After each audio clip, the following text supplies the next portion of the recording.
हजुर नमस्ते, धेरै स्वागत छ यहाँ सम्पूर्णलाई छोटो मिठो मिनी व्लगमा है। बिहान उठेर बाहिरको काम मैले सबै सकिसकेको छु र त्यसपछि आज तुलसीको मोठ यो सबै मैले सफा गरेकी छु र तुलसीको मोठलाई एकदमै राम्रोसँग सजाएकी छु। बाहिरको साथसाथै काम पनि गरिरहेको छु र फूल यहाँ मैले टिपिरहेको छु। अनि बेला नको बेला पानी परेको हुनाले चाहिँ फूलहरू सबै बिग्रिएको छ। फूल टिपिसकेको छु, तुलसीको मोठमा सजाए। त्यसपछि मन्दिरमा आएको छु। मन्दिरमा पनि भगवानहरूलाई एकदमै राम्रोसँग फूलले मैले सजाएको छु र मन्दिरलाई एकदमै राम्रोसँग एकपटक फेरि मैले पुसिसकेको छु। अनि भगवानको भाँडा माझ्ने, भगवानजीलाई नुहाइदिने यो सबै काम पनि मैले गरिसकेको छु साथसाथै हैन। अनि भगवानजीलाई एकदमै राम्रोसँग फूलले फेरि यहाँ सजाएर पूजा गर्नको लागि बसेको छु म। अनि हजुरलाई चाहिँ लामो भिडियो हेर्न मनपर्छ भने यो भिडियो चाहिँ अलरेडी अपलोड भइसकेको छ, युट्युब पेजमा गएर हेर्नुहोस् होला है। र यहाँ म पूजा गर्नको लागि बसिसकेको छु। पूजा अब खुब धुमधामले त आउँदैन, अब जस्तो जानेछु त्यस्तै पूजा मैले गरेँ है। त्यसपछि चाहिँ म फेरि घरको सरसफाई गर्नतर्फ लागि। बच्चाहरू सानसानो छ मेरो त हैन, घर चाहिँ एकदम फोगर पारिदिरहेको हुन्छ कि, खास गरेर बच्चाहरू बिदा भएको बेलामा अब एउटै कामलाई पनि 3-4 पटक गरिरहनु पर्ने हुन्छ हैन।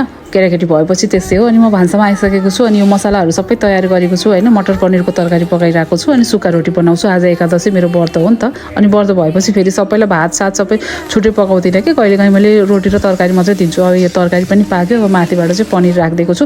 यसको फुल रेसिपी चाहिँ मैले चाहिँ लङ भिडियोमा राखेको छु, हेर्नुहोस् होला है गएर। एकदमै मिठो यहाँ चाहिँ पनिरको तरकारी रेडी भइसकेको छ। अनि त्यसपछि रोटी पकाएँ मैले। अनि यहाँ तुलसीको विवाहको खासको भिडियो हो कि यो। अनि यहाँ चाहिँ मैले तुलसीको मोठलाई एकदम राम्रोसँग सजाएर म फेरि मन्दिरमा आएको छु। पहिला मन्दिरमा पूजा पाठ गरेर तुलसीको मोठमा आएँ हैन। अनि तुलसी विवाह यसरी चाहिँ सम्पन्न गरेको छु मैले। यहाँ पूजा पाठ गरेँ, आरती गरेँ, आफूलाई जसरी आउँछ त्यसरी पूजा गरेँ। मन सन्तोक हुने गरेर पूजा गरेँ हैन। अनि यहाँ सिन्दुर पोते जे जति चाहिन्छ सबै मैले चढाएँ। फूल प्रसाद नैवेद्यहरू पनि चढाइदिएर यसरी चाहिँ मैले तुलसीको विवाह सम्पन्न गरेँ हैन। अनि पूजा गर्दा गर्दै पानी परेर कत्रो आपत कता बत्ती नै निभाइदिने हो कि भन्नु पनि धन्न बत्ती निभेन हैन। अनि त्यसपछि घरमा धुपौरो सुपौरो सबै लगाइदिएर पूजा यसरी सकेर खाना चाहिँ सबैलाई खाना पनि लगाइदिएँ। भिडियो हेरिदिनु भयो, धन्यवाद।